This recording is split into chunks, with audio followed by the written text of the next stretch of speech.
So this is the video that everyone's been asking for, the video that constantly in the comments of every other video I upload people want to see. This is the update on the exploding ammo on Zinc Point Manufacturing. So first I want to answer some questions people have for me from the original video about what happened. First, why did I wait so long to make the video? Well, it wasn't that I waited a long time, but it was more of I didn't really have a reason to make a video because I wasn't making videos at the time when the incident occurred. By the time I figured out what was going on, that it was actually Zinc Point, it wasn't Venom ammo, I wasn't making YouTube videos. That wasn't something I was doing, and at least not consistently. Occasionally I'd upload a video or two just for fun. And on top of that, I'd kind of forgotten about it once I started making YouTube videos around summer of 2022, when I started making videos consistently on the channel. I'd almost forgotten about the incident. What does that mean? It wasn't a bad incident to occur? No, it was a bad thing, and caused injury to myself, blew up a gun, all that not so fun stuff. But it wasn't something in the forefront of my mind until I was scrolling through Reddit one day in fall of 2022, and I saw someone posting about Zinc Point ammo blowing up their SIG 320, and I was like, all right, I'm making videos now. Why don't I make a video informing people? The other question I've gotten, and this is probably the biggest question, is are you suing them? Have you sued them? What's going on with the lawsuit? All this stuff. No, at this time, I have no lawsuit or anything against Zinc Point, and I don't really currently, at least, have an intention to. Obviously, I can always change my mind, but at this current state, no, I'm not suing them, nor do I really plan to. Now, why? Why am I not suing them? Because to most people, you see something, right, an injury where a company's responsible. That looks like lawsuit material. And to the average person, yeah, it looked like lawsuit material. And even I thought that a couple times. However, that's not how it really works. So I spoke with some actual legal experts, because I'm not a legal expert, spoke with some legal experts, multiple legal experts, and I all got about the same answer. I really don't have a whole lot of a case here. And this is why. My total damages in reality are maybe $2,000. Right, with the cost of my gun that exploded, right, the Glock 34 MOS, which cost about $800, the cost of the ammunition I purchased, another $700, and my medical expenses, which were a couple $100. It's about $2,000. That's not a whole lot of damages to really go anywhere with, right? Maybe small claims court, but that's kind of hard to do across state lines and stuff like that. I mean, it's possible, but obviously that adds a little more if it's a company that's not based in your state. All that sort of stuff. So there's a lot of other complications that can come with that. And in reality, at the end of the day, I really wouldn't be getting a whole lot, right? Those big injury law firm companies, Morgan & Morgan, stuff like that, they wouldn't take the case, right? I mean, did I ask them? No, but you talk to actual attorneys and they told me, like, hey, they wouldn't take your case. The only type of lawyer who would take this case would be someone who'd promise you millions of dollars and charge you tens of thousands of dollars in legal fees that at the end of the day, you may not even get the money to pay back.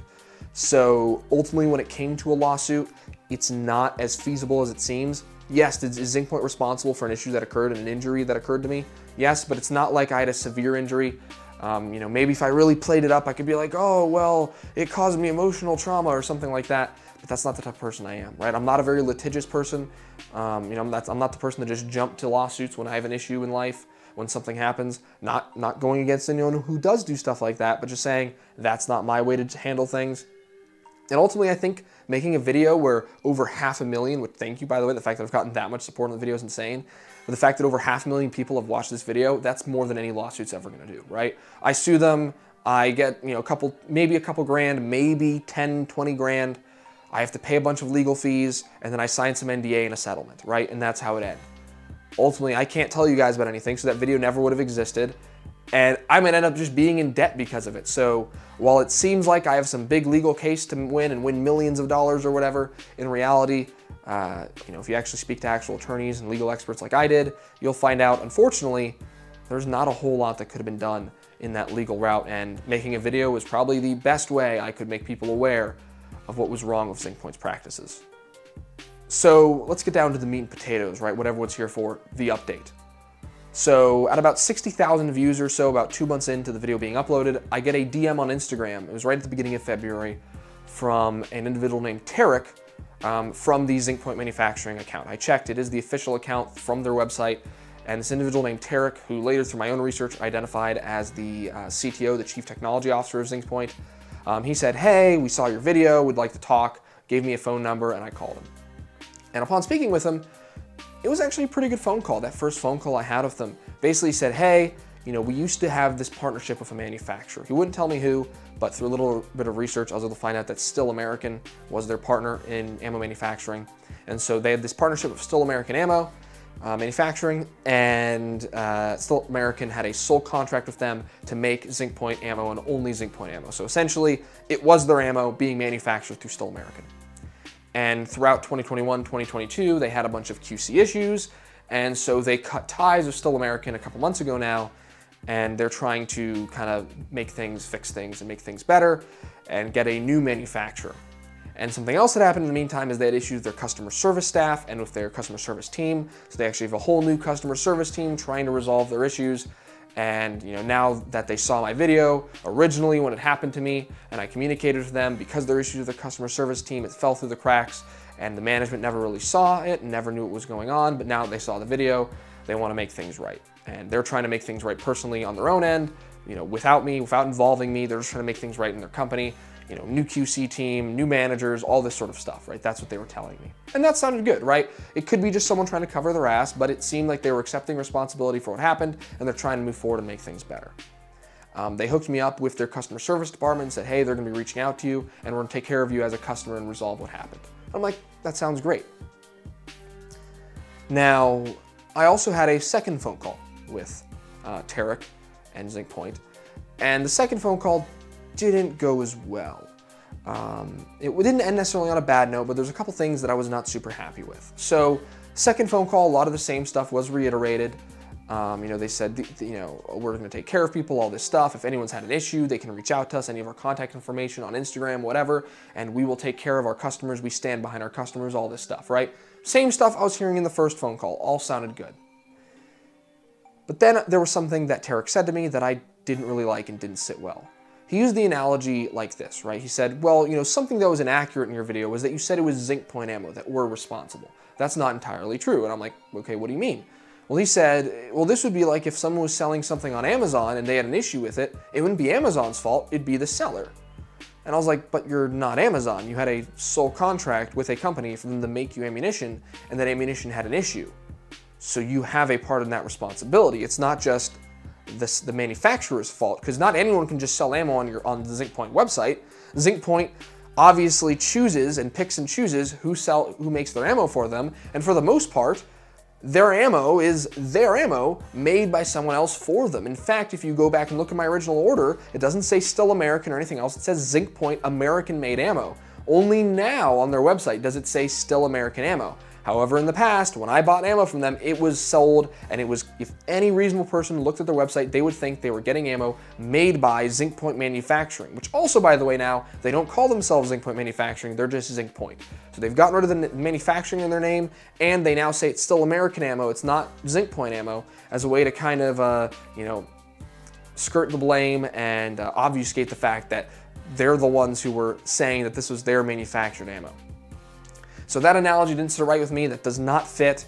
Feel free to disagree with me in the comments, but as far as I can see, if I contract someone to make a product for me based on my specifications, what I want, and I sell it on my website and I advertise that I'm manufacturing the product and that it's my branded product, if there's an issue with that product, I'm just as responsible as the person who's making that product for me. So I really didn't like that, and that didn't sit well with me.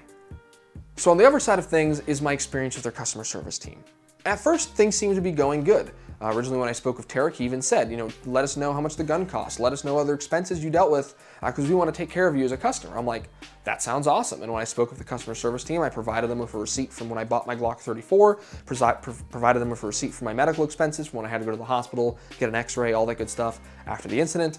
And they were like, yep, we're going to take care of it. We'll talk with the finance team, yada, yada, yada, and we'll set you up and get you that refund. However, they wanted something from me in return. They wanted me to fill out a waiver. And at first it seemed like something where I'm just saying, I'm not gonna sue you guys. And I'm like, okay, that's fair. I have no intention of suing them, like I stated earlier, at least at the moment. So yeah, I'll sign a thing saying I'm not gonna sue you guys, sure. But I was like, let me have a lawyer look at this. So I had a lawyer look at this waiver they sent me, this NDA of sorts. And he found a clause in there saying that I would make no public complaints about Zinc Point or their holding company. That's very broad, and like he said, My legal friend, who I asked and inquired about this NDA that they'd sent me, he said if they're a sketchy company, they could use that and utilize that language to silence you on any talk at all about their company, in terms of a future video I might make or even previous videos I've put out there. Where now at this point, future views is me violating the terms of this agreement.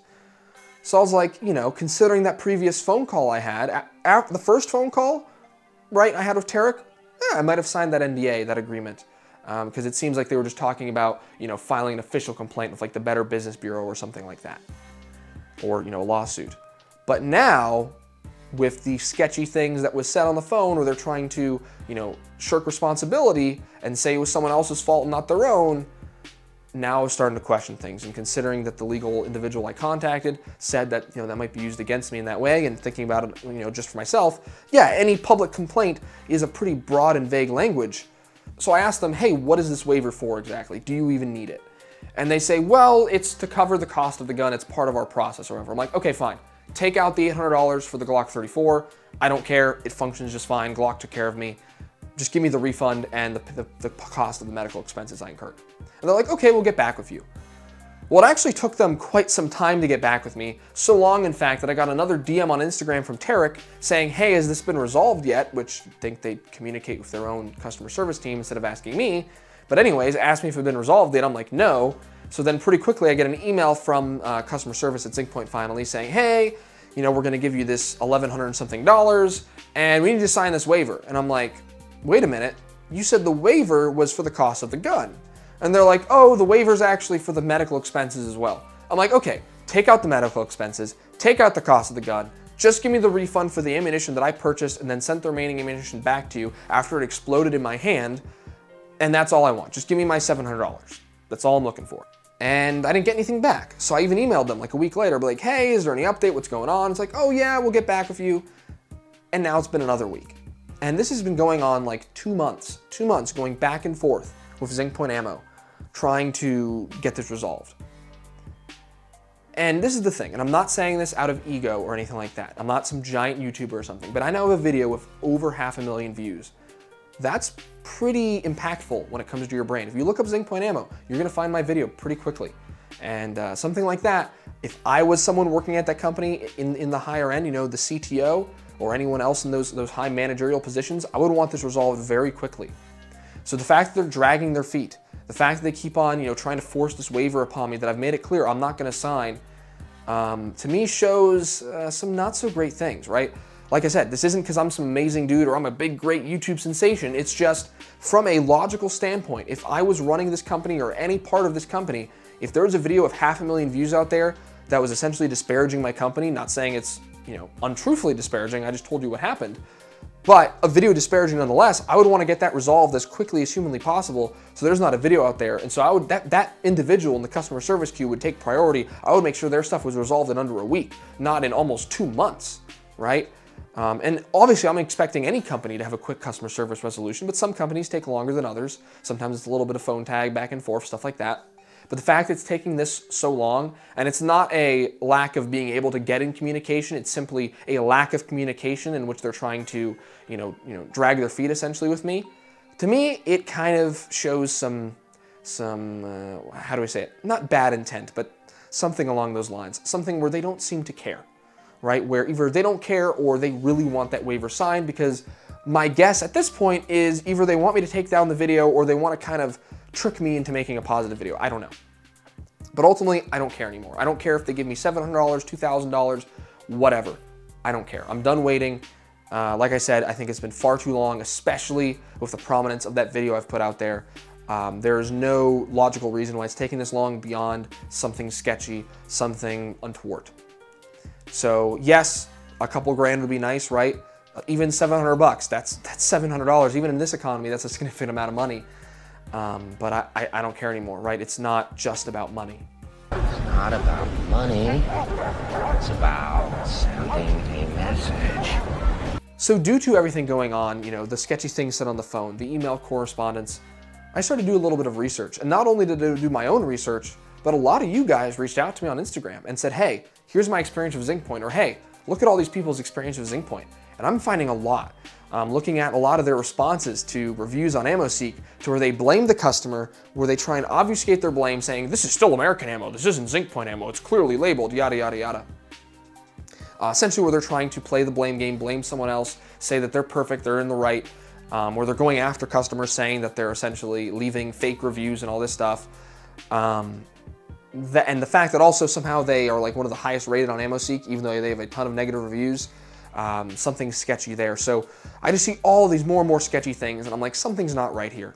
And I've looked into their company, their holding company, I think it's Baron Holdings or something like that, that's based in Puerto Rico, that's based in a law office. I mean, it's just the deeper I dug, the more sketchy and weird things I'd find, the deeper I'd want to dig.